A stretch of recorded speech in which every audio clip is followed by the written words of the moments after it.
After a stressful night of tossing and turning, Kurapika stands in the cold city streets waiting for Hisoka, thinking, I wonder how long it'll take that psycho to get here, especially after he made such a big deal about me being ready. Kurapika falls deeper into his thoughts, thinking, I'm gonna have to be even more careful with Hisoka now that he seems more unhinged than ever. But as long as he's chasing Crollo, I'm sure I'll just be an afterthought. But still, I wonder if Hisoka is telling the truth about his post-mortem nin. I need to catch up and figure out the truth behind this. As his mind races, Kurapika is interrupted by a feeling in the back of his neck. Hisoka's here, he tells himself, as he begins looking around, and sure enough, Hisoka finally arrives with a sinister grin on his face. I'm glad you're here, he tells Kurapika. I already have a lead on some troop members. Do you want to go after them alone, or come back to my place and help me interrogate my new little friend? Kurapika almost decides to join Hisoka in the hunt for answers, but follows his better judgment about staying as far from Hisoka as possible, and decides to go check on the local crime hotspot for him. Hisoka laughs at the clearly uncomfortable Kurapika and tells him, okay, you're lost, but I expect results, not excuses, before handing Kurapika a map and a note, supposedly taken from the troop member, Shizuku. Kurapika flips through the book, quickly noticing scribbles forming a diary of Shizuku's thoughts. I'll see what I can learn from these and let you know what I find. And hurry up with Shizuku, then get back to work. Alright, Hisoka? Kurapika then jogs off into the city as Hisoka gleefully heads back to his new hideout, eager to see what else he can learn from the captive Shizuku. Kurapika studies every page of Shizuku's notes as he rides the bus deeper into town. Maybe that could be a clue, but I doubt it. I think this notebook is a dead end. As Kurapika goes to toss the book beside him, he sees an odd patch on the last page. So he begins to pick at the stitches, clearly placed there somewhat recently, until a small chip falls out onto his palm. Kurapika squints his eyes, trying to focus and find the purpose of the electrical device as a sense of tension starts surrounding him. Is this a tracking device, he thinks, as his mind begins to race? If it is a tracker, who put it there? The troop? Or Hisoka maybe? Interesting. No matter who placed it, I need to destroy it for my own safety. Kurapika crushes the small microchip in his hand and tosses it out the window, just to be safe. I need to get off this bus as well. Who knows how long they've been tracking me for. Kurapika stands up and heads towards the front of the bus, ready to exit, but the driver speeds past his stop. Kurapika turns around. Hey, I need to get off quickly if you don't mind. But as his eyes make contact with the driver's, he sees what looks like an empty shell behind the wheel with a large needle stuck in his neck. Shit, Kurapika says as the bus driver slams into another truck driving along the road, causing Kurapika and some of the other passengers to fall to the ground. As the bus driver continues dangerously driving down the city streets, colliding with cars and people alike, Kurapika can tell he's already in a battle with someone, most likely Shawnark from the Phantom Troop, using his manipulation techniques. He looks around the bus, making sure he's not surrounded by any other obvious threats, but it seems safe enough considering the situation. Kurapika tries reaching the front of the bus, but just as he gets close enough to stop the driver, they slam on the brakes, sending Kurapika flying out the front windshield and into the streets in front of them. I gotta get up quickly, Kurapika thinks, as he hears the bus tires spin back to life and straight towards him. Kurapika's eyes burst into a blood red color as he activates his scarlet eyes, and then enhances his strength, making him more than strong enough to stop the speeding bus with a single arm. As the bus crashes to a stop, Kurapika lets out a sigh of relief. But he quickly finds out this is no time to catch his breath, as in an instant, a bright yellow light slams into him and sends him flying into a nearby supermarket. I was right, it was Shawnark, and now it seems he's using his autopilot mode. I need to be careful since I have no idea how strong this guy can be. But without hesitation, Kurapika leaps to his feet and summons his chains, and without a sound, Shawnark uses a surge of power to intercept Kurapika, who tries rushing to cover. Kurapika is barely able to use his chains to counter some of Shawnark's power. I need to fight until his autopilot runs out of juice. There's no way he can keep this up forever. But now with a second to think, Kurapika remembers to let his eyes rest and return to their normal form. I don't know how long this fight will be, so I have to save my Emperor Time ability. And with a flash, Shalnark bursts from below looking for Kurapika, who slams him back down with a heavy chain attack. Too easy, Kurapika thinks as he grabs Shalnark with his chain and pins him to the ground. Your autopilot's strong, but without you to control it, it's too stupid to fight me. And knowing it's beat, the autopilot shuts down, leaving Shalnark back to his original form, confused and embarrassed at his obvious capture. "Uh-oh," he says, "I guess you got me," with a nervous laugh.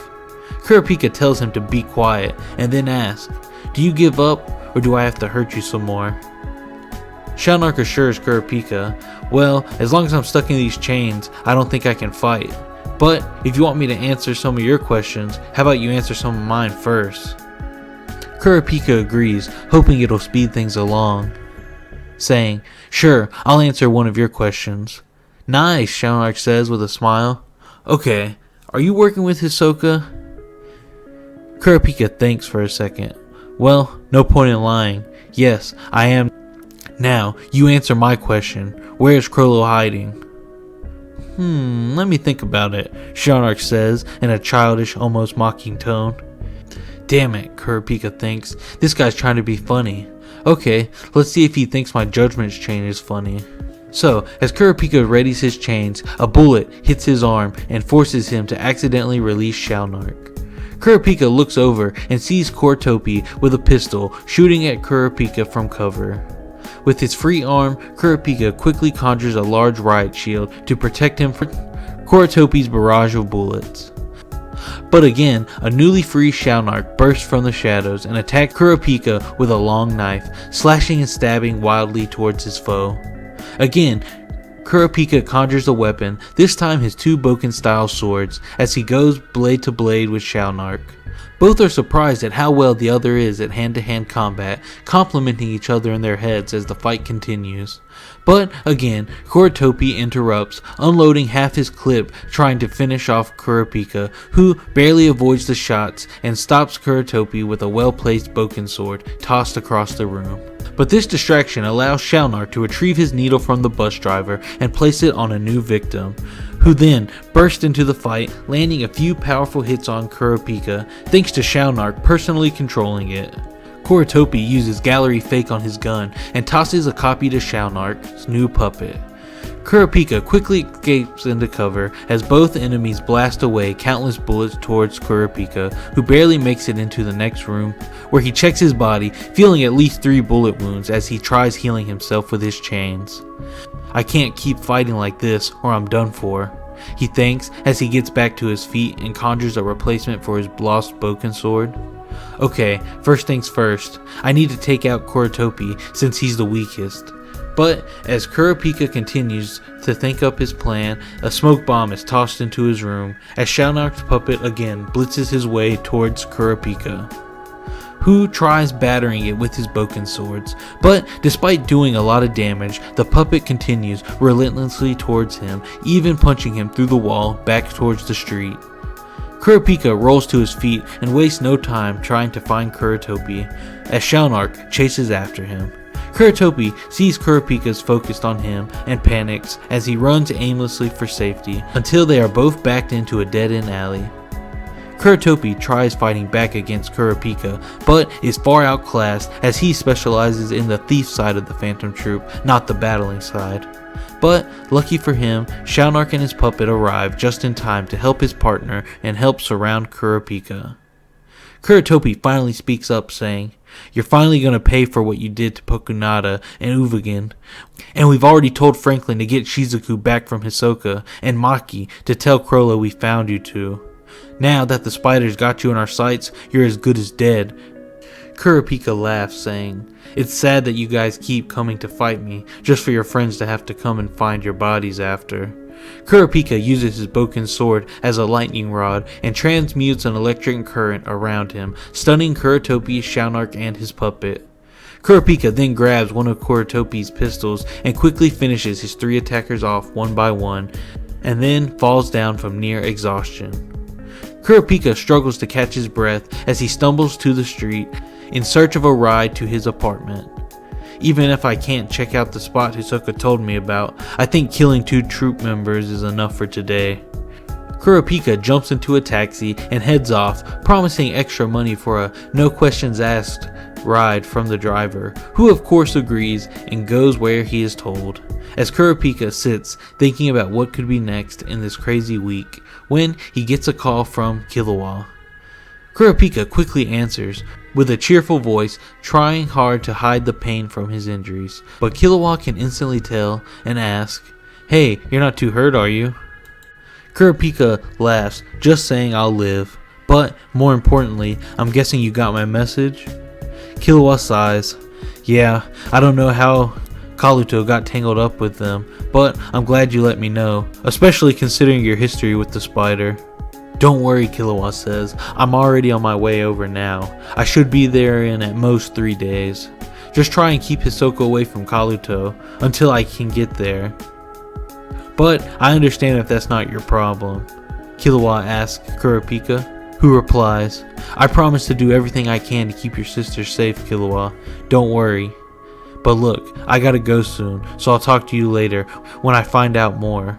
Sure, Killua says, just be careful. My sister made her own choices, so don't go killing yourself just for her sake. Killua then hangs up the phone as Kurapika arrives at his hotel. He tips the driver and heads inside, where he finds a gruesome sight. Hisoka with Franklin and Shizuku's body strewn around the room. Hisoka says, well, I had a good day. What about you? With an evil smile. Kurapika pushes Hisoka back, telling him, you're a sick freak. Why are you here in my apartment? Hisoka laughs. Well, my place was a mess, so I thought it would be more comfortable here. Plus, they already found you, so I figured you'd have to leave this place behind anyway. So, why not have a little fun?